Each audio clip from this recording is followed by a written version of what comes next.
Salut Adé, bienvenue à toi. Et d'ailleurs, bonsoir tout le monde. Et Salut bonsoir Amir. Adé, bonne année. Ah, merci. Du coup, je voulais revenir par rapport à... Mais déjà, j'ai une question. Pourquoi vous prenez que ceux qui savent rien, en fait? On On fait pas un choisit pas, test. hein. Mais toi tu connais du coup. Donc c'est Mais, bien, si toi tu connais, c'est Bah, bon. j'imagine un peu plus que lui, quand même. Parfait. Un peu plus que lui, quand même. mais Amir, je reviens moi. ouais, ouais, on n'en savait rien du tout. Toi, on t'a fait Ouais. monter au hasard. Tu as juste dit oui, j'accepte et je monte. Donc tu l'as bien vu, on t'a pas fait passer un examen. Mhm. Bah voilà. Et si tu constates que majoritairement les gens qui viennent défendre l'islam sur nos lives ne connaissent rien à l'islam, il faut que tu te poses la question, est-ce que les musulmans connaissent l'islam? Bah, généralement, les musulmans, ils connaissent, ouais. Ah bon? Ouais. Bah, c'est pas mon expérience, hein. Ni dans ma famille, dans voilà, mes proches amis, ni dans les lives. Et pourtant, on en a fait des milliers de lives, hein. Après, j'ai envie de C'est te pas ce dire, qu'on t'es dans un pays... c'est pas ce qu'on constate, hein. Mais ok, si Après, j'ai tu le envie de te dis. dire que t'es dans un pays non musulman. Du coup, on va pas dire que on va dire que c'est pas dans l'habitude de tout le monde de connaître l'islam.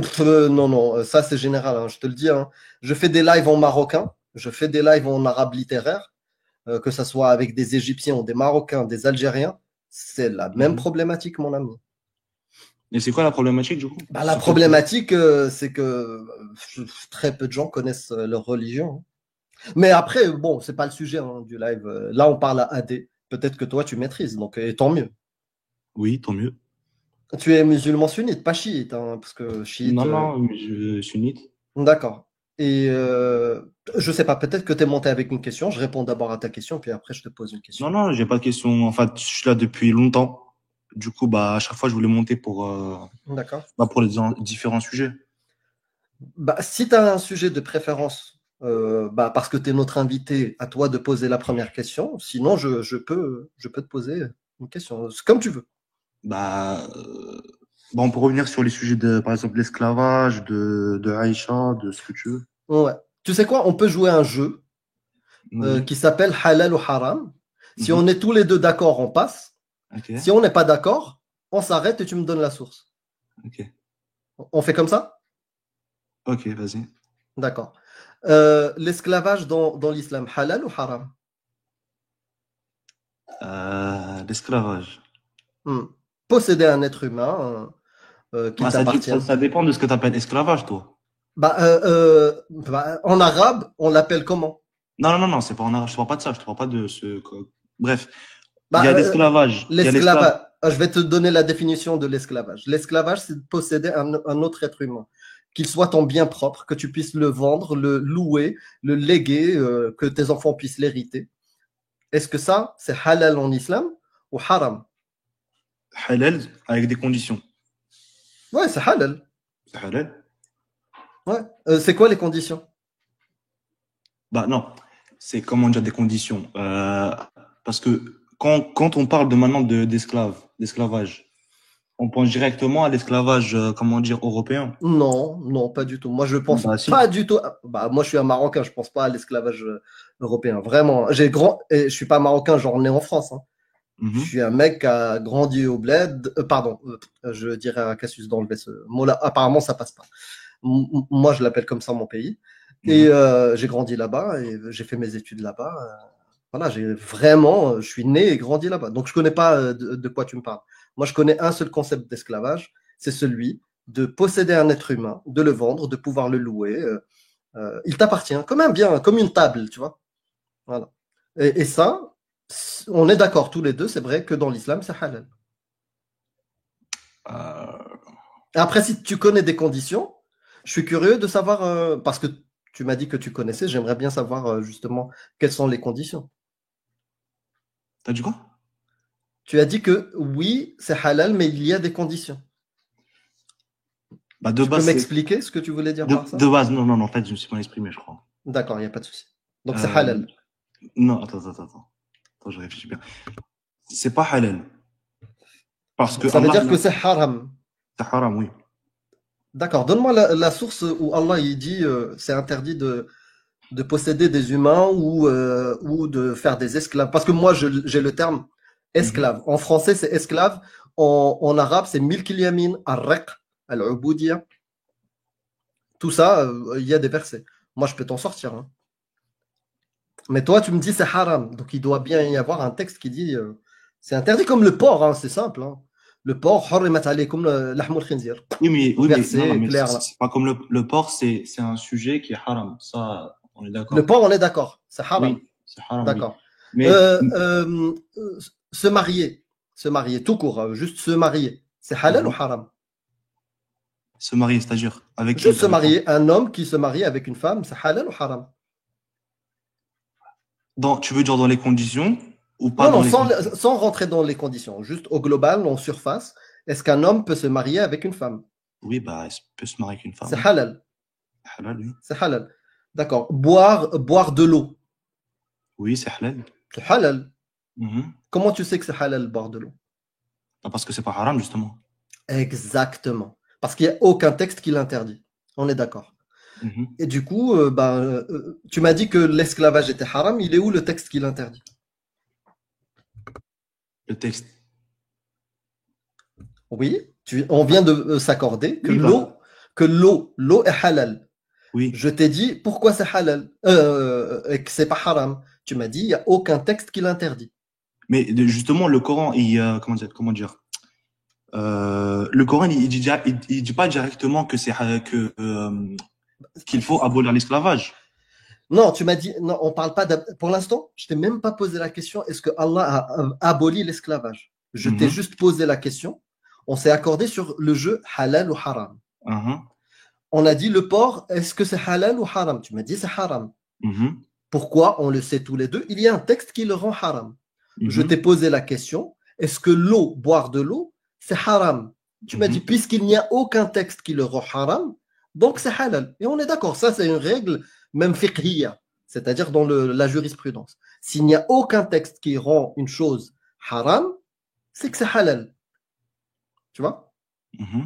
Donc, par exemple, boire de l'eau salée de mer, il n'y a aucun texte qui t'interdit. C'est halal. Par contre, on sait tous que ça va te faire du mal, donc tu vas pas le faire. Tu Mhm. utilises ton cerveau, d'accord? Mais D'accord. dans le cas de l'esclavage, je t'ai posé la question, je t'ai dit est-ce que c'est halal ou haram? Au début, tu as dit halal et on était d'accord. Mhm. Puis après, tu as changé, tu as dit non, c'est haram. Ouais. Et bien, si tu dis que c'est haram, donne-moi le texte qui le rend haram. Bah, comment dire? En fait, il y a pas de. Par exemple, dans le Coran, Allah, il dit pas directement que c'est haram. Donc, si Allah ne dit pas que c'est haram, comment tu peux dire que c'est haram? Non, mais tu peux pas, par exemple, dire quelque chose que c'est haram. En fait, comment dire? Il le dit pas directement. Bah, s'il ne le dit pas directement, ça veut dire qu'il n'y a aucun texte où Allah il dit l'esclavage c'est haram. Donc comment toi, Adé, tu peux dire que c'est haram? Bah, comment dire? Il y a des, par exemple, il y a En des arabe, versets. il y a une règle. Al-haram ou bayin ou al-halal ou bayin. Et la règle juste derrière, s'il y a un texte, bah tu peux rien dire. Bah, S'il y a un justement, texte, tu peux rien dire. dans Donc le Coran. donne-moi le texte où Allah te dit c'est haram. Tu sais quoi? Je vais même être gentil. Donne-moi un texte où il te dit Allah que l'esclavage c'est pas bien. Tu sais, même pas haram, juste c'est pas bien. Mais ce que je veux te dire, c'est que par exemple, il y a des versets dans le Coran qui disent pas directement, par exemple, qu'il faut abolir l'esclavage parce que c'est haram. Mais, en mode, comment dire, il le dit pas directement, en fait. Mon ami, t'es monté. Tu m'as dit que il y a beaucoup de gens ignorants qui montent. S'il te Mhm. plaît, s'il Ouais. te plaît, tu sais quoi? Oublions le Coran. Ok, le Coran ne le dit pas clairement. Donne-moi un texte de Non, non, non, moi, j'ai pas jurisprudence. dit, il le dit pas clairement. Moi, j'ai dit, il Non, le dit pas tu me dis directement. que c'est haram. Non, tu me dis que c'est haram. Donne-moi un texte d'une des quatre écoles sunnites Mhm. dans la législation, parce que la législation, elle te dit ce qui est haram et ce qui est halal, voire même les peines dans le cas où tu fais quelque chose de haram. Donc, donne-moi le texte de jurisprudence qui rend l'esclavage haram.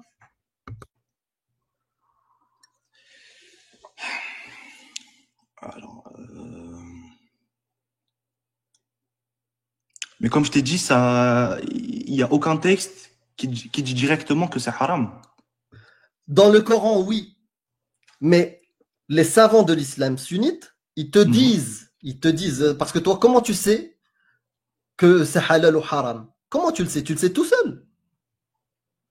Toi, Non, tout ce qui est halal et tout ce qui est haram, tu le décides tout seul. non. Non. Comment on le sait? C'est via les livres de jurisprudence. Malikite, Hanafite, Hanbalite, Shafi'ite. Oui. C'est comme ça. Donc, donne-moi un texte d'une des 4 écoles. Choisis celle que tu veux. Mhm. Imam Malik, Shafi'i, ce que tu veux, Mhm. qui dit que l'esclavage c'est haram. Mais depuis tard, je te répète que l'islam encourage à libérer les esclaves. La question n'est pas sur la libération des esclaves. Mhm. La question est est-ce que le fait d'avoir des esclaves, l'esclavage, est-ce que c'est halal ou haram? Après, à côté, est-ce qu'il y a des options?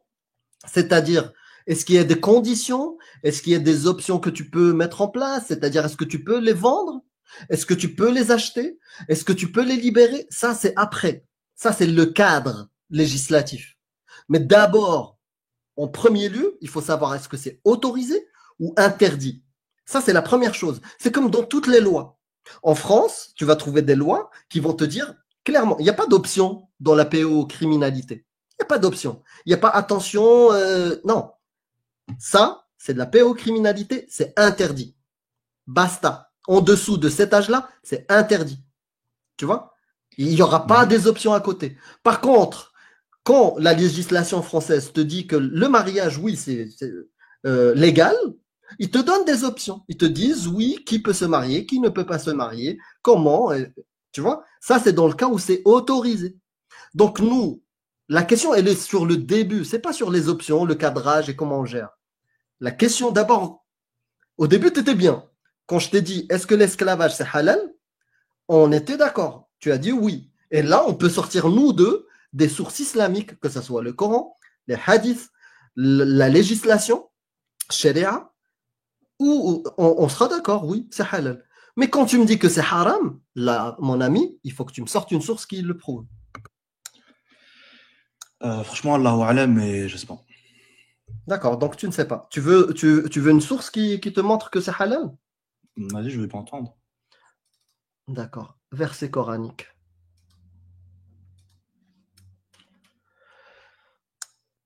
Donc c'est 4,23, Cassius, de la tête?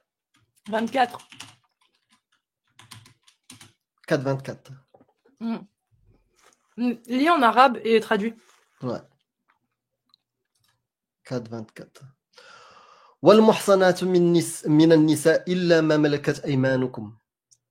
D'accord? Et parmi les femmes, les dames qui ont un mari, sauf si elles Alors, sont... Sauf... Je cite d'abord le verset d'avant, il dit vous sont Oui, permises, oui, vous oui. sont interdites, pardon. Vos mères, vos enfants, enfin les Yes. filles de voilà. En plus, il me Et plaît ce verset. vous sont interdites parmi les femmes qui ont un mari. Exact, exact. حرمت عليكم أمهاتكم وبناتكم وأخواتكم وعماتكم voilà, toute la famille, voilà, tous les trucs interdits. Ok? Adé, tu m'entends? Je t'entends, ouais. C'est 23, verset 23 de la sourate 4. Donc, il te dit tout ce qui est interdit en termes de mariage et de consommation. D'accord? حرمت عليكم أمهاتكم وبناتكم. Ça, c'est ce que tu peux pas toucher, en fait, avec lesquels tu peux pas copuler. D'accord? Ouais. Et juste après, donc ça c'est l'interdiction. Hop. Et puis après, il te dit, et parmi les femmes, les dames qui ont un mari, c'est interdit. Donc si la femme est mariée, c'est interdit. Tu le sais, sinon ça serait de l'adultère. On est d'accord sur ça? Tu as compris ce que je viens de dire? On est d'accord. Donc l'adultère est interdit. Sauf si elles sont vos esclaves en toute propriété. Okay. Tu connaissais ce verset? Non. Et je t'invite vraiment, hein, tu sais, quand tu découvres ce type de verset que tu connaissais pas, quel serait le meilleur réflexe à faire, par exemple, pour bien comprendre de quoi ça parle? Bah, de voir les explications. Exactement, voir les tafsirs. Mhm. Et les tafsirs sont unanimes Sur? sur le fait que l'esclavage est autorisé, halal. Moi, dans tous les cas, dans tout ce que je te dis, c'est que dans le Coran et dans les hadiths, ils disent pas directement que c'est haram. Mais ils encouragent à la libération. Et tu vas encore me dire, ouais, mais on parle pas de libération de l'esclavage. Non, non, non, on peut en parler. On peut en parler. Donc, si j'ai bien compris, hein, le plan, Mhm. on va dire la stratégie d'Allah, comme pour l'alcool, pour ne pas choquer sa population, il amène un concept d'interdiction étape par étape. C'est ça que tu veux me dire? Ouais, on va dire ça, ouais. Non, mais si tu es d'accord avec moi, on continue. Sinon, Non, bah, continue, continue. tu es d'accord avec ça. Mhm. Donc, il n'a pas aboli l'esclavage, mais comme solution qu'il a proposée, comme stratégie, c'est de conseiller la libération d'esclaves. Dans le cas, il faut que tu le saches, parce que Mhm. quand il dit, c'est dans le cas où tu commets un péché. Une manière d'expier tes péchés ou les effacer, c'est de libérer un esclave. Oui. Donc pour toi, la stratégie pour arrêter l'esclavage dans l'humanité, c'est Mhm. de proposer une parmi tant d'options d'expiation des péchés, la Mhm. libération des esclaves, sachant que tu peux ne pas libérer un esclave, mais nourrir 60 pauvres. Tu peux jeûner, tu peux faire le hajj, manasik le hajj. Mhm. Tu peux faire plein de choses, et parmi ces options-là, il y a la libération des esclaves. Est-ce que la stratégie d'Allah a fonctionné? Bah oui. Non. Bah si. Ben non. Pourquoi pas? Bah, d'accord. Toi, tu dis oui. Donne-moi la preuve que c'est Allah qui a aboli l'esclavage dans l'humanité. Pour l'humanité. Oui, aujourd'hui, il y a des lois, les droits de l'homme, et plein de pays qui ont interdit l'esclavage, qui ont signé cette convention. Mhm. D'accord? Comme quoi, l'esclavage, le commerce d'esclaves, est un crime contre Mhm. l'humanité. Ouais. Donc, donne-moi à quel moment l'influence et l'impact d'Allah sur l'esclavage, c'est lui qui a permis l'abolition de l'esclavage mondialement. Parce que moi, je vais te donner des preuves contraires. Mhm.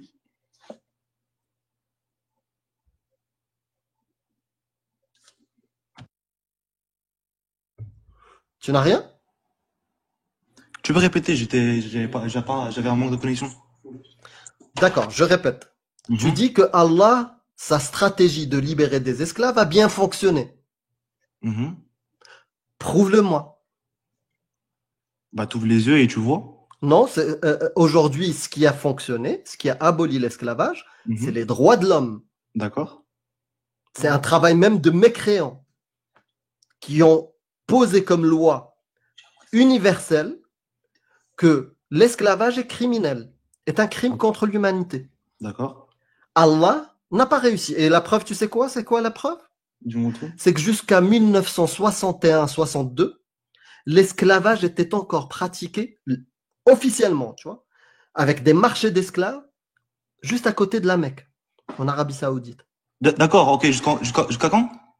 1961. D'accord. Mais là, ça, y a plus. Qu'est-ce qu'il a interdit? Le marché d'esclaves en Arabie Saoudite? Tu C'est veux dire quoi? Allah. C'est Est-ce quoi? que c'est Allah qui a interdit l'esclavage à la Mecque en 1962?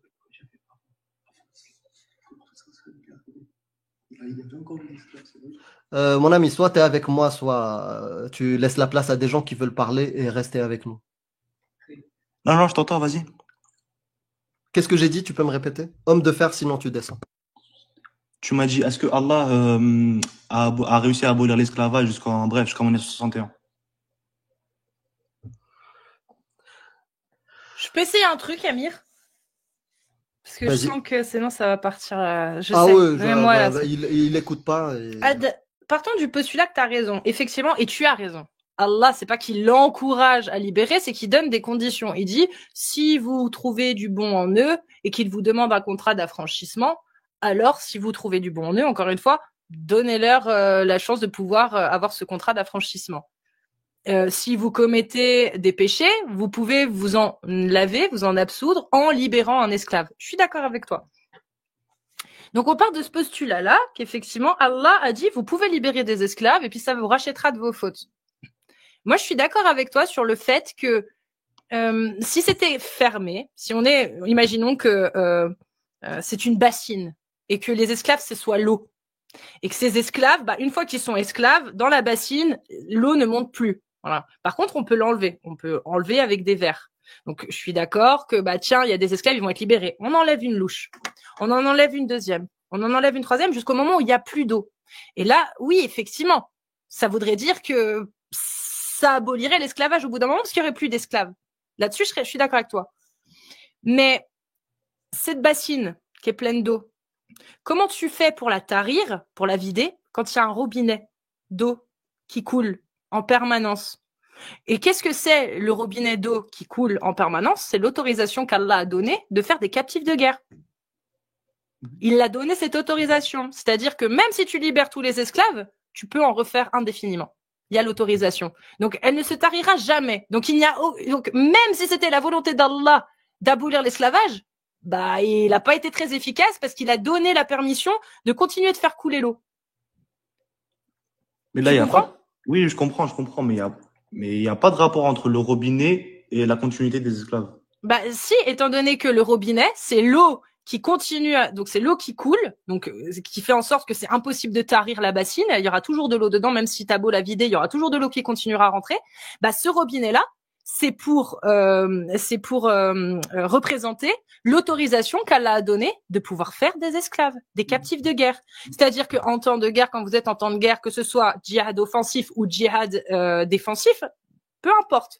Pour l'expansion de la parole d'Allah, tu as le droit d'aller en guerre dans un État qui applique la parole d'Allah.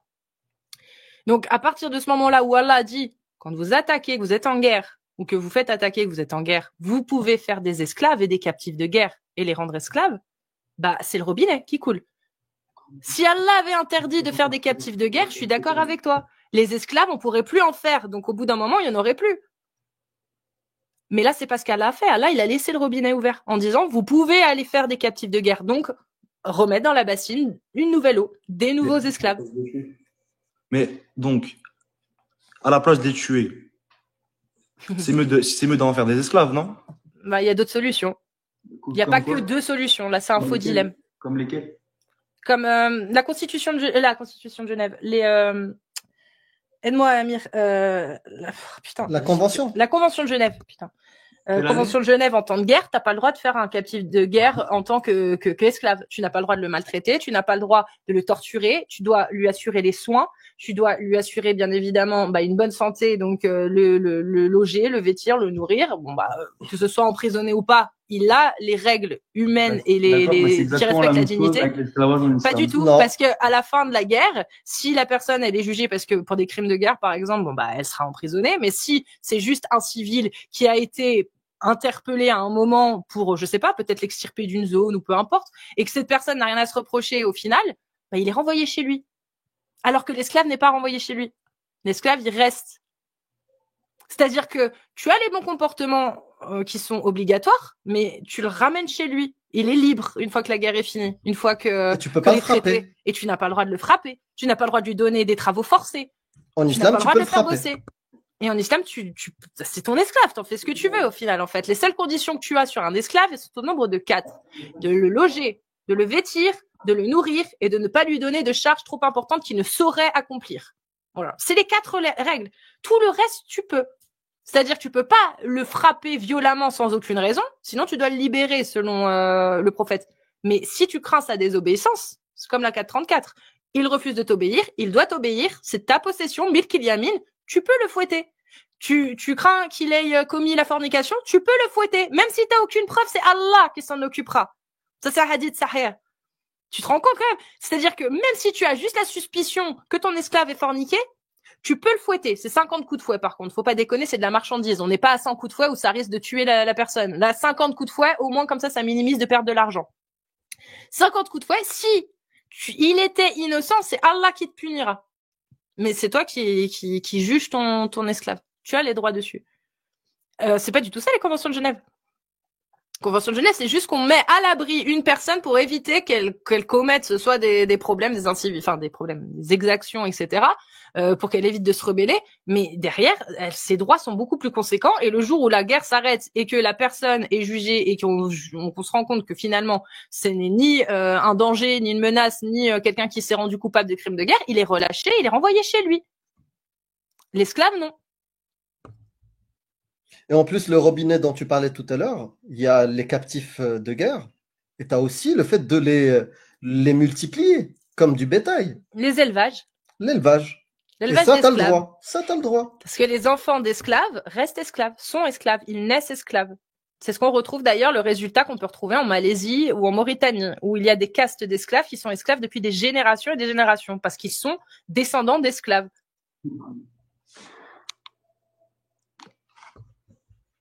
Alors, Adé, t'es avec nous ou pas? Parce que franchement, il y a beaucoup de gens qui demandent et qui veulent monter.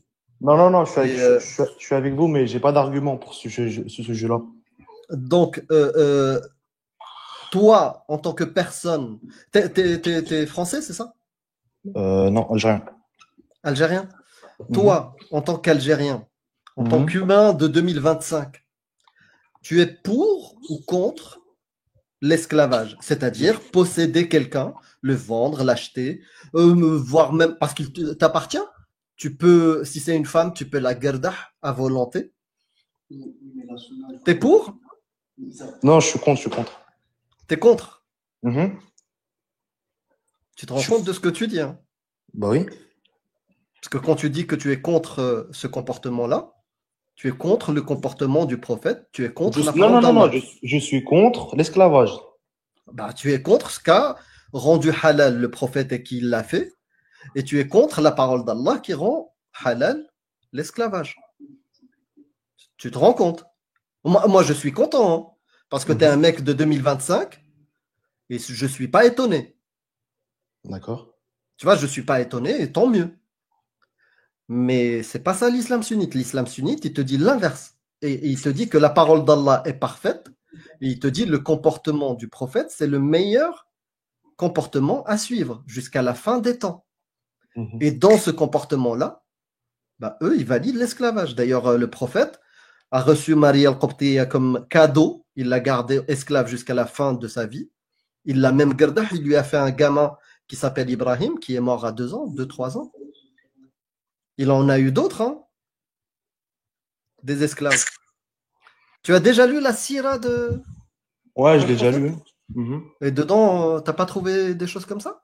Tu l'as lu jusqu'au bout? Bah, je l'ai lu, oui, mais bon. Tu te souviens plus? Ouais, c'est ça. Donc, tu es contre l'esclavage, ok. Je suis contre l'esclavage, oui. D'accord. Et du coup, qui a raison, Allah ou toi? C'est Allah. D'accord. Allah, il dit ok pour l'esclavage. Toi, tu dis non, je suis pas d'accord pour l'esclavage. Mais malgré tout, c'est Allah qui a raison. Bah oui, c'est Allah qui a raison. D'accord. Et toi, tu as tort de penser que l'esclavage est mauvais. Mais c'est pas le problème d'esclavage est mauvais ou pas. C'est qu'Allah a voulu l'abolir. Non, il l'a pas aboli parce qu'il n'y a aucune parole qui l'abolit. On te l'a expliqué, si tu n'as pas envie de comprendre, bah, prouve-le nous.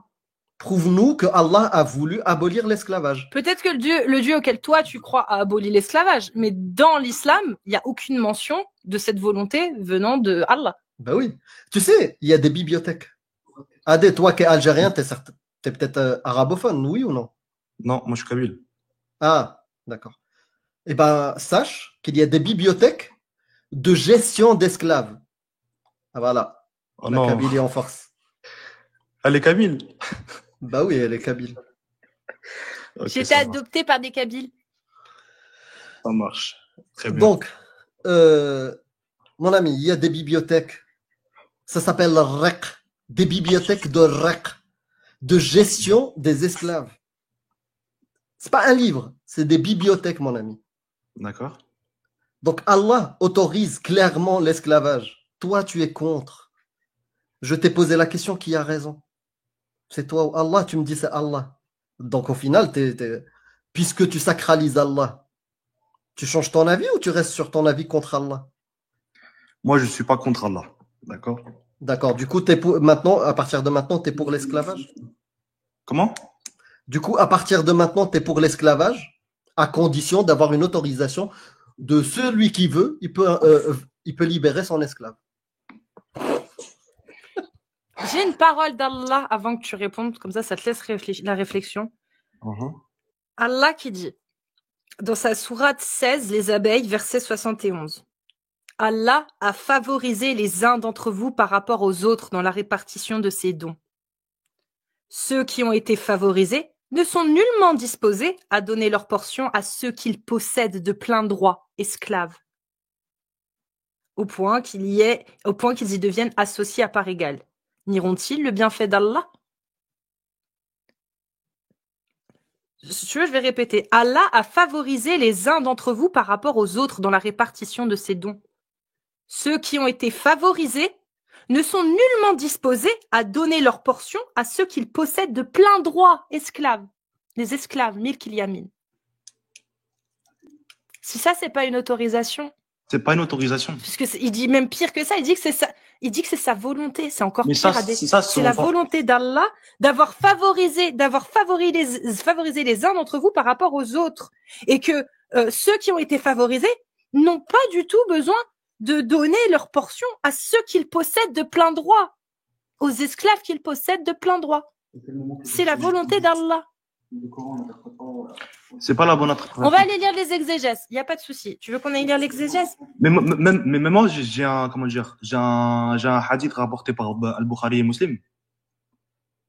Oui. Qui dit tout le contraire de ce que tu dis.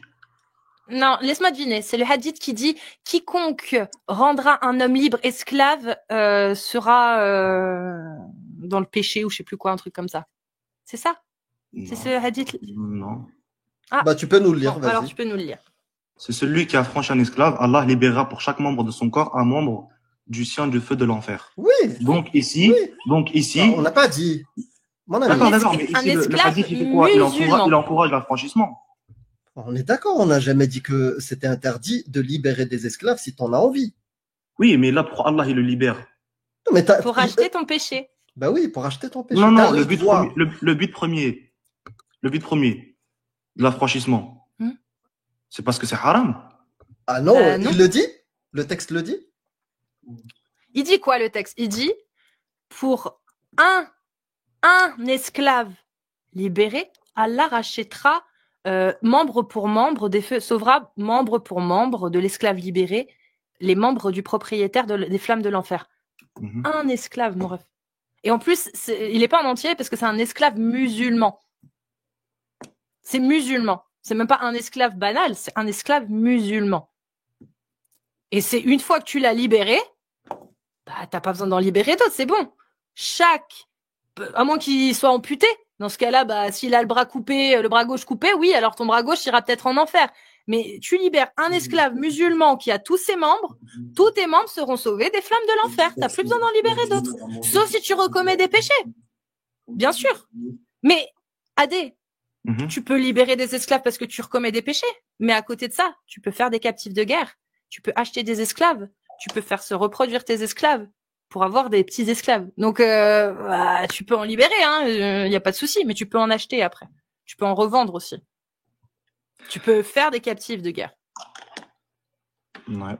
Donc, le plan d'Allah, si c'était d'abolir l'esclavage petit à petit, bah, manque de peau, il a loupé un truc dans son équation, à savoir, faut fermer le robinet. Parce que forcément, libérer des esclaves, c'est bien, mais si tu peux en avoir autant que tu veux en ouvrant le robinet, parce que tu as le droit, bah, ça sert plus à rien, en fait. Mais moi, comme de base, je vous ai dit, on n'a pas la même définition d'esclavage. Ah non, on a la même définition, je te l'ai dit.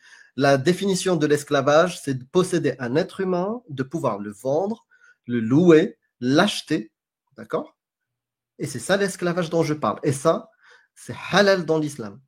Tu sais, tu es en train de te justifier comme la seule exception qu'on a eue, Cassius l'a dit dans nos lives, le jour où le zoroastrien est monté. Tu vois, une autre religion. Tu connais le zoroastrisme? Je connais, ouais. Tu connais, c'est quoi leur dieu? Je sais pas, mais je connais vite fait. Ahura Mazda. Dans le Vasna, j'ai oublié le nom du livre. Il y a une voiture qui s'appelle Ahura Mazda, du coup? Mazda, ouais. dans leur livre, le mec, il est monté, la seule fois où il est monté. Je sais pas, il y a la télé à côté de toi? Moi? Ouais, parce que j'entends des Non. fois une voix à côté. Il y a un pote à côté? Non, non, non. D'accord, en tout cas. Donc la seule fois où le zoroastrien il est monté, il nous a raconté que le zoroastrisme, tu m'écoutes, hein? Ouais, je t'écoute, vas-y. Il nous a raconté que le zoroastrisme, bien avant l'islam, le judaïsme, le christianisme, avait aboli l'esclavage. Et j'ai tapé, tu vois, sur ChatGPT, et je lui ai sorti un texte de son livre qui montre le contraire. Et j'aimerais juste que tu testes avec moi et tu me dis est-ce que tu es de mon avis. D'accord. Donc il me dit que son livre a aboli l'esclavage et je trouve dedans, il y a marqué, un homme affranchit 6 esclaves. D'accord? Qu'il était et que l'homme était sur son lit de mort. Qu'il n'avait pas d'autre bien, c'était le seul bien qui lui restait. Lorsque l'information parvint à Zarathustra, c'est leur prophète, tu vois. Quand l'information parvint à Zarathustra, il désapprouva vivement son acte et dit, s'il m'en avait informé plus tôt, je n'aurais pas accompli la prière funéraire sur lui. Et tu sais ce qu'il a dit? Dis-moi. Il lui a dit, reviens vers moi. Il a pris ses esclaves qui étaient libérés déjà. Il a créé 3 groupes de 2. Et il a fait un tirage au sort. Il en a libéré 2 et il en a gardé 4 en esclaves.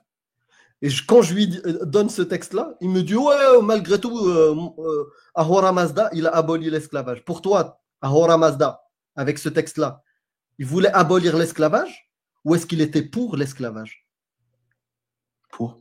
Pour.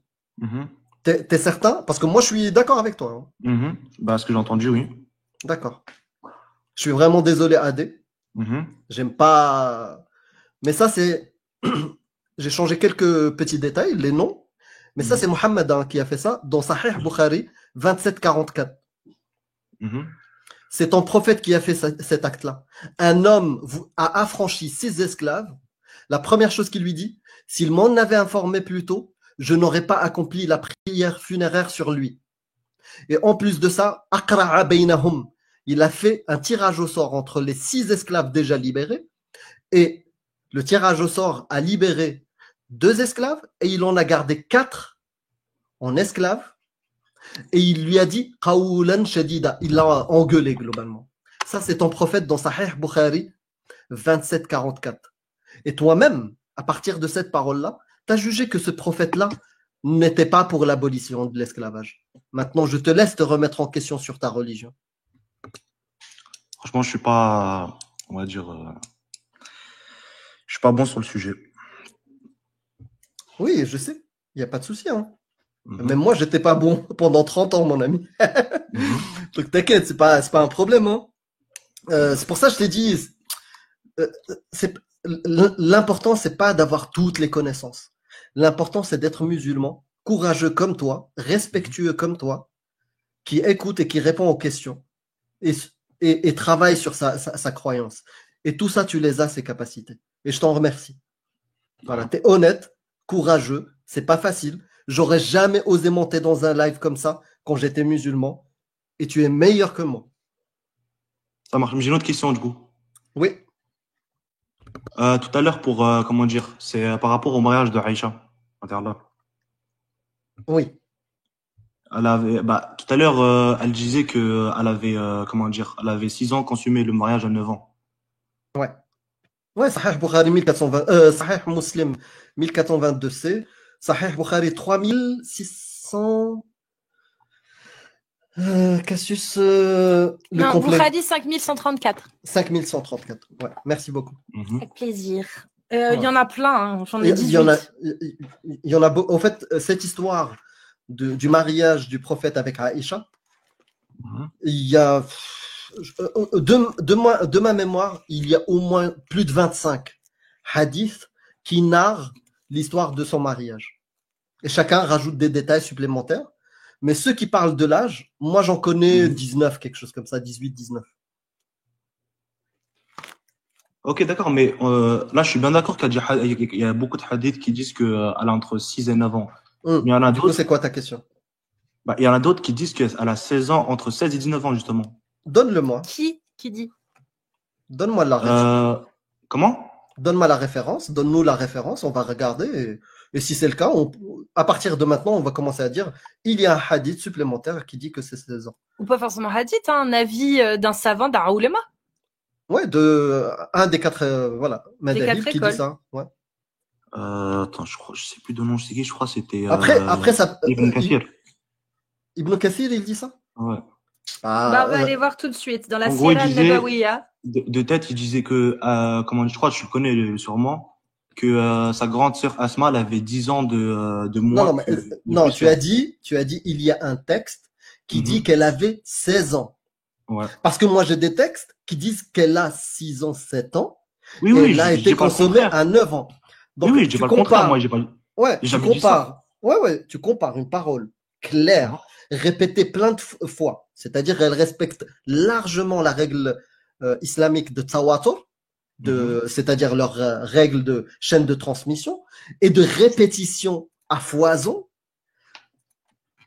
On répète l'âge 6, 7 ans, 9 ans. Et tu me compares ça avec un texte où on doit prendre la calculatrice, d'accord, et essayer Mhm. de calculer l'âge. Et en plus, je te le dis, hein, on a fait le calcul. On a fait le calcul, Mhm. ça marche pas. Mais si toi, tu as fait le calcul et tu arrives à 16 ans, fais-nous la démonstration. Sors-nous le texte de Ibn Kathir, dis voilà le truc, on calcule avec toi et on regarde le résultat. Vas-y, fais-nous la démonstration. Non, mais justement, je t'ai dit c'était de tête. Je sais plus exactement. bah, tu sais quoi, même si c'est le cas, Mhm. d'accord, même si c'est le cas, même si Ibn Kathir, il a dit ça. Mhm. Alors, comment tu fais pour, comment dire, donner du crédit à une autorité religieuse, si c'est vrai ce qu'il y a là-dedans, une Mhm. autorité religieuse parmi laquelle il y a des savants qui se contredisent eux-mêmes. Parce que là, je vais te montrer l'ouvrage de Ibn Kathir de la Sira an-Nabawiyya, qu'il a écrite, donc la Sira du prophète. Donc là, j'ai la version anglaise. Je peux te donner la source version arabique arabe et la version anglaise. Dans la version anglaise, la Sira Nabawiyya d'Ibn Kathir, c'est le volume 2, page 96 et page 94. Et dans la version arabique, je crois que c'est le volume 3, il me semble, je ne vais pas dire de bêtises. Volume 4, pardon, page 327. Voilà. Et on la retrouve donc ici.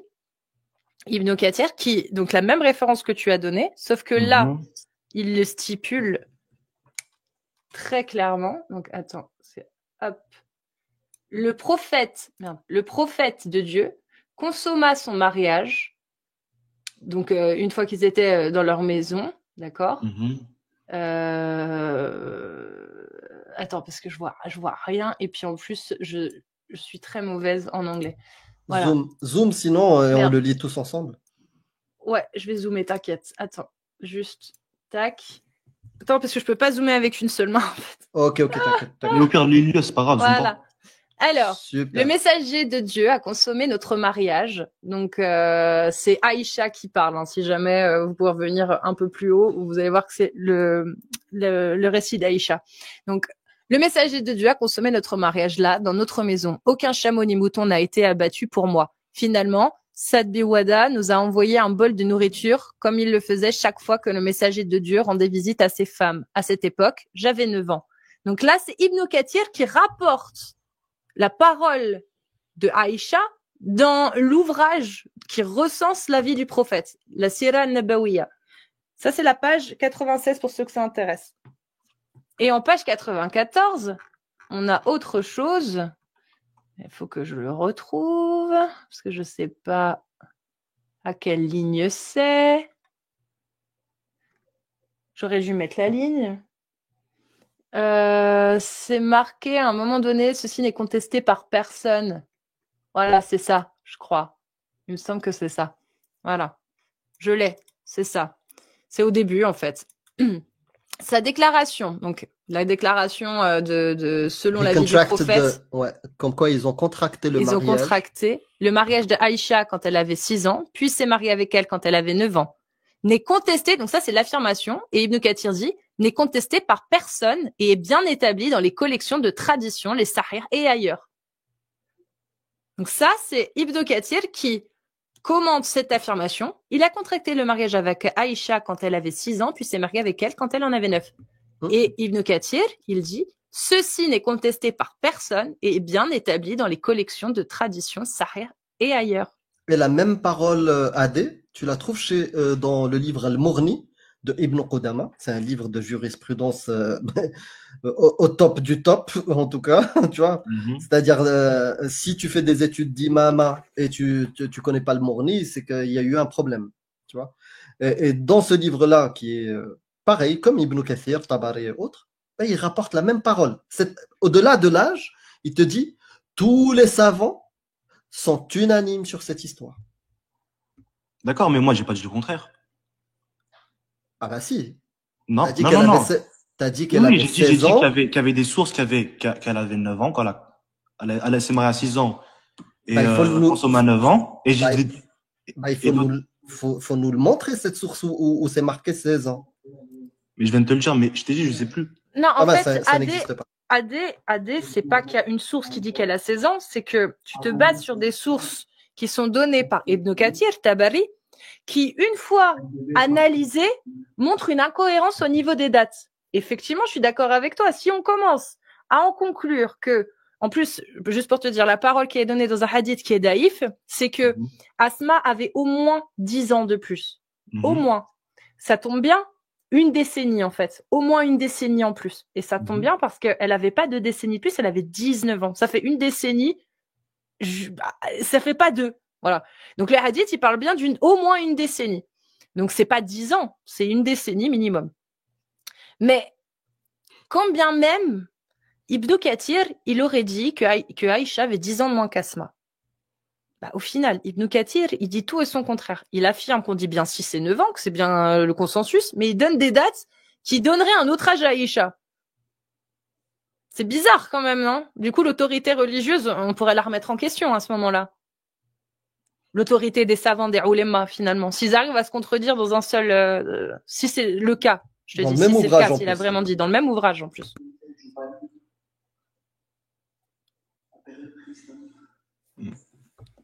En tout cas, j'entends une parole à côté. Je sais pas, c'est moi qui est un peu schizo. Ou... Non, fais pas attention. D'accord. Mais du coup, bref, moi, ce que je voulais dire, c'est que ça change rien. Qu'elle avait 19 ans ou 9 ans, c'était la même chose. Et tu sais quoi? Je te rejoins. Tu sais, oublions même, effaçons maintenant, à partir de maintenant, tous les 1100 personnes, Cassius, moi, ça n'existe pas cette histoire. 2000 en tout. Ouais, 2000 en tout. Ouais, Bisous ouais. Twitch et YouTube. Salut. Adé, tu sais quoi? C'est jamais arrivé. Il n'y a pas Aïcha. Elle n'a même pas existé, Aïcha. D'accord. Est-ce que Allah autorise ça à tous les croyants? Autorise quoi? Le fait de se marier avec une fille qui n'a pas encore eu ses règles et de la consommer et de divorcer avec elle. Non, non.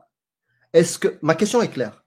Est-ce que Allah autorise de se fiancer, de consommer, de se marier et de divorcer d'une femme, entre guillemets, d'une fille qui n'a pas encore eu ses règles? Est-ce que Allah rend halal cet acte que je viens de te décrire? Allahu alam. La réponse, mon ami, et je t'avoue, hein, c'était un choc pour moi. Allah a rendu ça halal. C'est écrit où? On va commencer par la 3349. Tu peux ouvrir ton Coran et nous la lire, s'il te plaît? Ça serait pas mal qu'on échange, parce que depuis tout à l'heure, on bosse pour toi. Non, mais là, j'ai pas de Coran du tout, je suis au taf, c'est pour ça que je te dis. T'as pas un ordi à côté? Si. Bah vas-y, ouvre le Coran. Coran seul. Voilà, tu tapes 3349 et tu nous le lis. Comme ça, on travaille ensemble. Redis-moi le 33, sourate 33, verset 49. Tu vas, par exemple, dans Coran seul. 49. Voilà, 33, 49, tu nous le lis. Attends. Ô vous qui croyez, quand vous vous mariez avec des croyants et qu'ensuite vous divorcez d'elles, avant de les avoir touchées, vous ne pouvez leur imposer un délai d'attente. Donnez-leur Exact. Tu peux finir. Vas-y, finis. Donnez-leur jouissance et libérez-les sans préjudice. Voilà. Donc, ce verset-là, il nous dit, si tu n'as pas touché ta femme, d'accord, c'est-à-dire tu n'as pas consommé, tu ne peux pas lui imposer une période d'attente, une période de viduité. La période d'attente, c'est quoi? C'est un concept, parce qu'à l'époque, ils n'avaient pas les tests de grossesse. Pour savoir si la femme est enceinte ou pas, on lui donne une période d'attente. D'accord, qui peut durer de 3 mois, voilà, de 1, 2, 3 mois, pour observer, voir si la femme est enceinte ou pas, avant de la remarier. Tu vois, c'est le concept qu'ils avaient. Ils n'avaient pas de test de grossesse. Donc, Allah, il te dit quoi? Si tu n'as pas touché ta femme, tu ne peux pas lui imposer de période d'attente. C'est ce que tu viens de lire. Voilà. Si tu n'as pas touché, pas de période d'attente. Si tu as touché, période d'attente. C'est clair? Maintenant, ouvre 65.4. 65, pour information, c'est la sourate du divorce. 65.4. Ouais, 64, verset 4. Attends. Si vous avez des doutes à propos de la période d'attente de vos femmes qui n'espèrent plus avoir de règles, leur délai est de 3 mois. De même pour celles qui n'ont pas encore de règles. Voilà, c'est pas mal. Après, c'est les femmes enceintes. Donc ici, dans ce verset, tu as 3 catégories de femmes. Celles qui n'espèrent plus avoir de règles, celles qui n'ont pas encore eu de règles, et les femmes enceintes. Et on parle de période d'attente. On s'est bien mis d'accord tout à l'heure avec la 33-49. Il n'y a pas de période d'attente s'il n'y a pas de consommation. Ici, ça veut dire qu'il y a consommation, puisqu'il y a période d'attente. Donc, avant de divorcer, de qui? Femmes qui n'espèrent plus avoir de règles, c'est-à-dire elles ne peuvent plus avoir de règles, tu vois, les ménopausées, âgées. Elles n'ont plus de règles, c'est bon, c'est fini. Et puis, tu as les femmes enceintes à la fin, et au milieu, il dit quoi? Celles qui n'ont pas encore eu de règles. Et tu sais ce qui est bien dans l'islam sunnite? Toute interprétation de nos têtes, la mienne ou la tienne, n'est pas recevable. On va lire Ibn Kathir, Tabari, Al-Baghawi, Saadi, Jalalayn, Al-Maqdisi, il y en a plein. Ils sont unanimes que celle qui n'a pas encore eu de règles, c'est pas une qui est malade, qui est tardée dans ses règles, non. C'est Sarira, la petite, qui est justement trop petite pour avoir des règles. Tu le trouves dans Ibn Kathir, Tabari, je t'invite vraiment d'aller regarder les tafsirs. Donc, même en oubliant l'histoire de Aïcha, Allah l'a autorisé même à toi et à moi si je fais la shahada ce soir.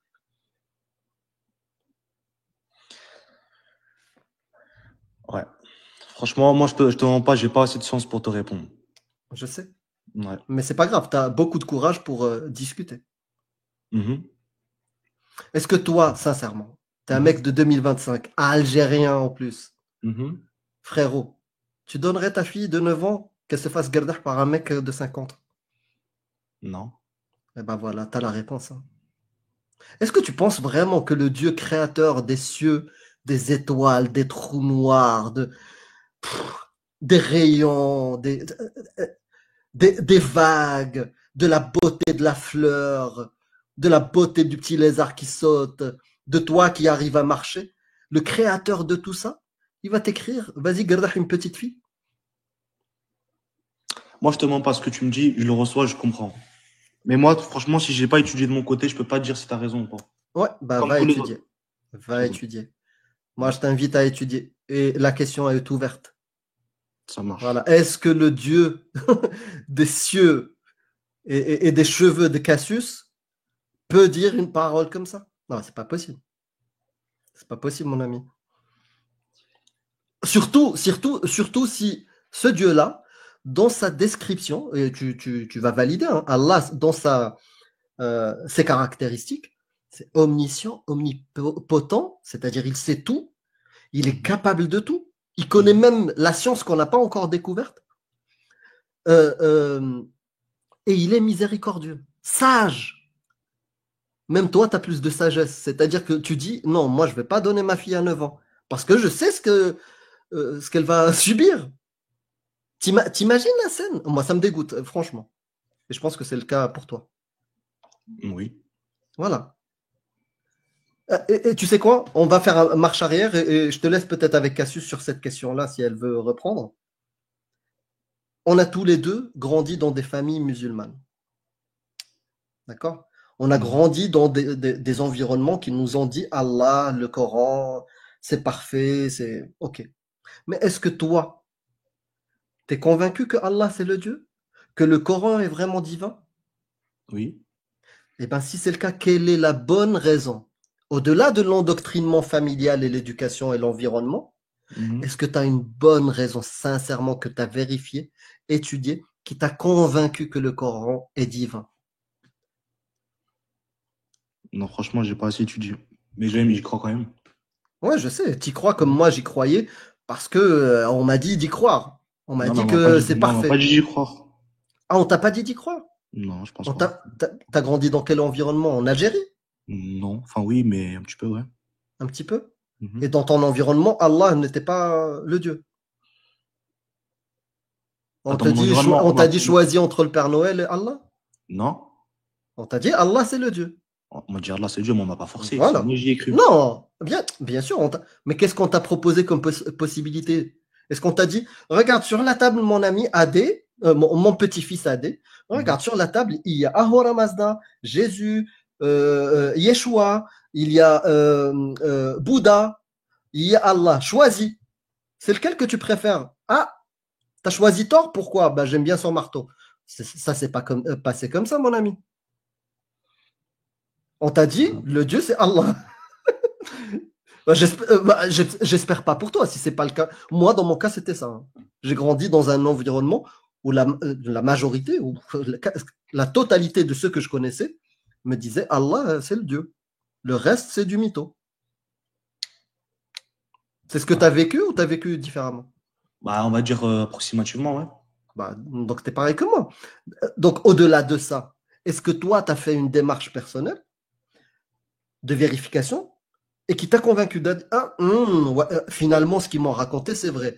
Regarde les textes là, dans le Coran, un humain du 7e, 8e, 9e siècle est incapable de dire cette parole-là.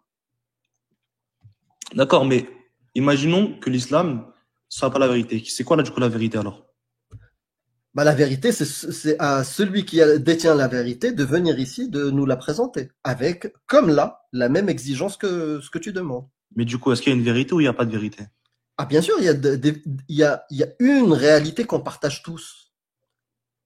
Une réalité dans laquelle, par exemple, si tu sautes du 7e étage et que tu dis que je peux voler, bah, tu sais Mhm. très bien ce qui va se passer. Tu vas t'éclater la gueule.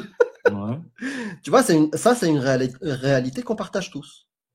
La réalité des preuves scientifiques. On sait, par exemple, que la Terre tourne autour du Soleil et pas Mhm. l'inverse. Et tu peux l'observer, même toi, tu peux faire des tests, il y a plein de moyens pour te le prouver tout seul. Tout seul. Dans ta chambre, tu peux faire les tests. Dans ta chambre, tu peux constater que la Terre est sphérique. Mais pourquoi elle est sphérique du coup? Pourquoi elle est sphérique? Parce que c'est comme ça. Parce que c'est comme ça qu'elle est faite. Après, si t'es vraiment intéressé de savoir pourquoi les planètes sont sphériques et pas octogonales, Mhm.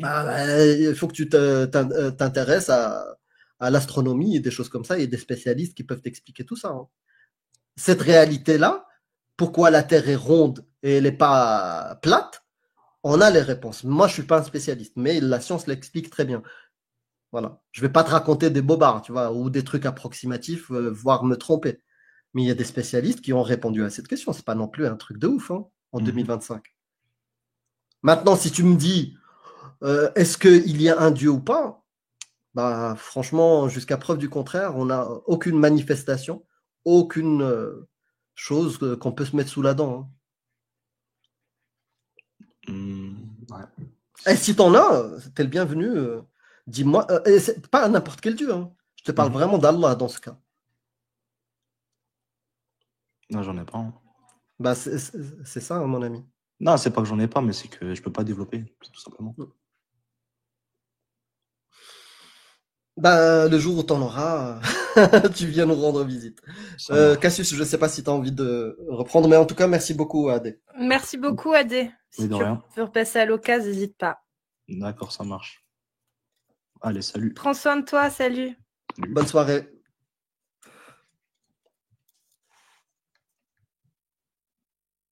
T'as un titre? Quelque chose qui t'inspire? Dans... Pour la vie. Discussion dans la bienveillance. Non. Non, je sais pas. Je sais, franchement, Non. aucune idée. J'ai pas d'idée. La gravité, il y en a qui te proposent la gravité. Non, je plaisante. Non, franchement, là, je suis pas inspiré. Mais... Vous avez un titre, les gens? Je sais pas. Bah, Je sais. Adé, il peut même l'avouer. Quand il est arrivé, il a dit les gens ne connaissent pas. Je lui ai Oui. dit, moi, la majorité. C'est bon, j'ai un titre. Voilà. Mm.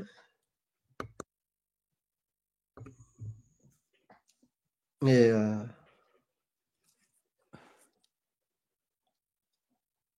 merci beaucoup, les amis, Reveal et autres. Merci beaucoup. Merci beaucoup, ouais. Et merci à tous, pour tous ceux qui tapotent, qui font des petits gifts, qui font des dons aussi là sur YouTube. J'ai vu, oh putain, mais en fait, il y a plein de dons que j'ai pas vu passer sur YouTube. Oh, je suis désolée. Vas-y, bah, je fais Oh, Fais la liste. Patrick Iso, c'était à 17h35. Patrick Iso a la profil psychologique du pervers narcissique, mégalo et égocentrique.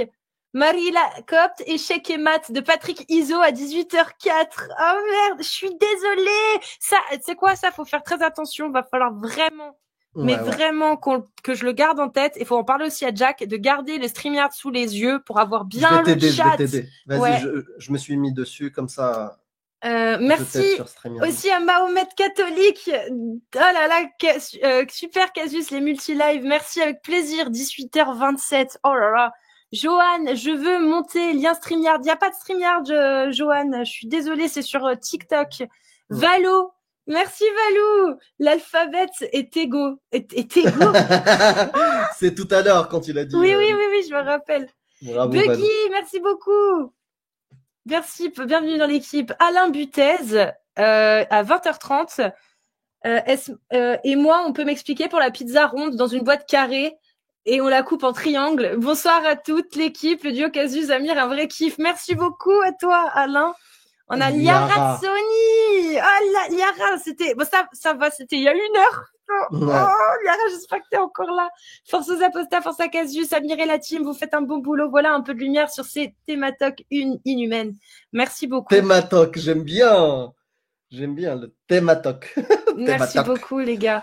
Je suis désolée, j'étais complètement, c'est bon, moi j'ai l'œil maintenant sur StreamYard.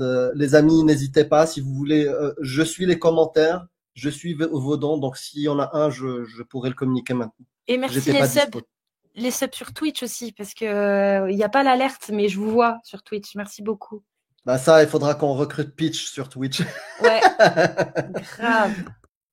S'il veut venir, ce serait cool.